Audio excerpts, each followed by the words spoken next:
Hello，大家好，欢迎回到知识分子。那么2周前呢 ，FTX 因为破产的崩盘，导致很多人的钱呢在上面拿不出来，然后也有很多人去担心自己在另外的其他的中心化交易所的资产，所以呢，我就发布了一期关于这个钱包的安装、注册、使用教学。有很多网友呢，还有一些细节上的问题，有一些疑问。那么今天这期视频呢，我就来解答一下大家提问最多的一些问题。因为之前讲解钱包使用的一些教程的内容呢比较敏感，很多平台都没过审。如果你能够在你使用的这个视频平台看到我那期视频的话，那么且看且珍惜吧。大家还不了解钱包怎么去使用的话，可以去回看一下那期视频。OK， 咱们进入正题。首先回答一下大家问的最多的一个问题：钱包会不会跑路？我可以明确的告诉大家，有可能会，因为钱包这个东西啊，它也是中心化的。钱包呢是软件开发者是创造出来这个东西让你去使用的，它是中心化的，它也有破产跑路的这种风险。但是有一点大家不用担心，只要你使用的是正版的钱包，你的资产存入到了这个链上，你的资产呢就是不会丢失的，是安全的。这里给大家科普一下，钱包呢只是给你提供区块链地址和私钥的这么一个工具，它并不是帮你保管你资产的这么一个工具。就比如说你下载安装了一个钱包 APP， 然后你用这个钱包 APP 去生成了一个区块链上的地址，咱就以这个以太链为例吧，你生成了一个以太链的这个地址，然后呢，你在这个中心化的交易所正好有这个以太链的资产，比如说以太坊，你把你的以太坊转入到你钱包地址上面，只要你的转账完成之后，那这个过程呢就相当于你把你的资产存入到了这个以太坊的这个链上，钱包只是给你提供区块链地址的这么一个工具，并不是帮你保管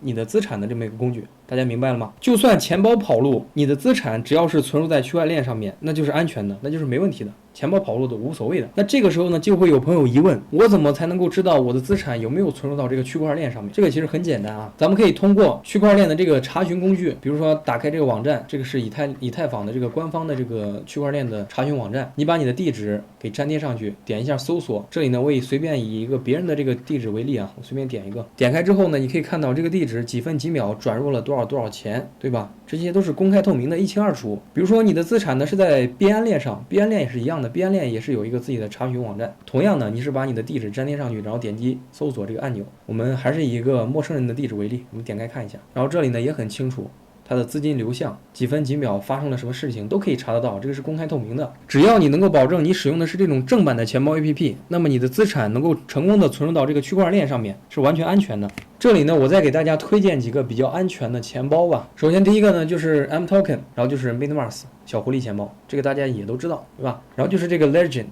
这个 Ledger 呢，它是一个冷钱包，它不是一个热钱包。这个钱包呢，你需要去花钱购买这个冷钱包这个硬件，你才能够把这个资产去存入到这个钱包里面。那相对来说呢，这个 Ledger 呢是冷钱包是最安全的这种钱包，比起来前面的这种热钱包，你像 mToken 还有 MetaMask 它都属于这种热钱包。然后接下来呢就是这个 TP 钱包 ，TP 钱包也是比较安全的。像我说的这几个都是没有问题的，但是前提你要保证你下载的钱包是正版的，不是盗版的。如果你下载是盗版的钱包，你用这个盗版钱包创建了一个地址啊，你看着好像是你掌握了一个地址的私钥或者说助记词，然后你把你的资产从另外一个地址转到你这个盗版钱包 APP 的地址上面，在你转入成功的那一刻，那这个资产呢，其实就已经被这个钱包 APP 的开发者给转入到了个人的账户里面了，就相当于你丢失了这笔资产。一旦你丢失了之后，你就几乎可以说就没有办法找回来了。还有一点我要补充一下，一定要保管好你的助记词，不要把它存放到网络或者说别人能看得到的地方。最好的办法就是你把它写下来，写到一张纸上，你把这个纸保管好，不要被别人看到。但是这个纸它会随着这个时间的推移慢慢的褪色，或者说这个字迹不清晰。我建议大家呢去买一个钢板，